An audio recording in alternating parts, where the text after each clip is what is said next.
দেখুন, আমার তো পুরো সরকারটা বদলাতে চাইছি। একটা ওসি, একটা ডিএম, এসপি বা চিফ সেক্রেটারি পাল্টে পশ্চিমবাংলার কোনো পরিবর্তন হবে না। সরকারের পরিবর্তন চাই, সেটা মে মাসে হবে। যে বিজেপির পায়ের তলায় জমি নেই, বিজেপি দেউলিয়া, বাংলার মানুষের সঙ্গে তাদের কোনো সম্পর্ক নেই, বাংলার মানুষের উপর তাদের কোনো আস্থা ভরসা নেই এবং তারা জানে নিশ্চিত পরাজয়ের সামনে। সেই কারণে ভোট ঘোষণার সঙ্গে সঙ্গে ক্ষমতাকে অপব্যবহার করে নির্বাচন কমিশনকে দিয়ে তড়িঘড়ি বদল। প্রথম বাঙালি মহিলা মুখ্য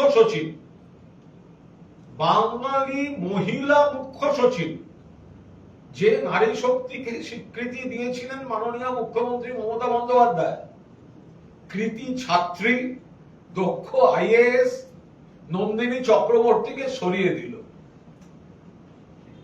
এগুলি প্রশাসনিক বিষয়, তার বিস্তারিত আমি এই রাজনৈতিক মঞ্চ থেকে বলবো না, যেখান থেকে যা বলা যথাসময়ে বলা হবে। কিন্তু এটা অবশ্যই আমরা মানুষের কাছে একদম পরিষ্কার করে বলে দিতে চাই যে এইগুলো হচ্ছে বিজেপির প্যানিক রিয়াকশন।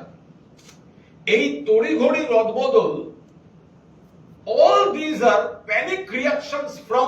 ধরুন, এই ধরনের কথা বা এই সমস্যাগুলো যেগুলো আমরা ফেস করি এখানে, আপনারাও জানেন, বারবার আমরা নির্বাচন কমিশনকে লিখে জানাই, কিন্তু জাস্ট একটা ফর্মালিটি হিসাবে ওটাকে করে দেওয়া হয়, একটু চেঞ্জ করে দেওয়া হলো, কিন্তু সেই জন্য বাস্তব পরিস্থিতি কোনো পরিবর্তন হয় না। সেই জন্য ফ্রি ফেয়ার ইলেকশন এখানে সম্ভবই হয় না, আর সেটা আমার মনে হয় এবারে হবে না। সেই জন্য এসআইআর থেকে কাজটা শুরু হয়েছে ছাঁটাই। আমার মনে হয় সেন্ট্রাল ফোর্সকেও ঠিক। এরা কি চায়? বাংলার টাকা আটকে রাখো, বাংলা বললে অন্য রাজ্যে পেটাও, বাংলাদেশি বলে দাও, বাঙালি মনীষীদের অপমান করো,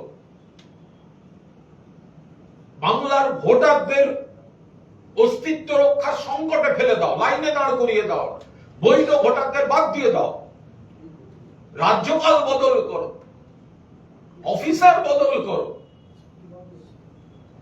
লাভ কি? যারা খুব লাফাচ্ছেন, বদল করে দিলাম, বদল হয়ে গেল, লিখে রেখে দিন, আপনারা যা ইচ্ছে বদলাতে পারেন, কিন্তু বাংলার মানুষের মন আর মুখ্যমন্ত্রী মমতা বন্দ্যোপাধ্যায়কে আপনারা বদলাতে পারবেন না।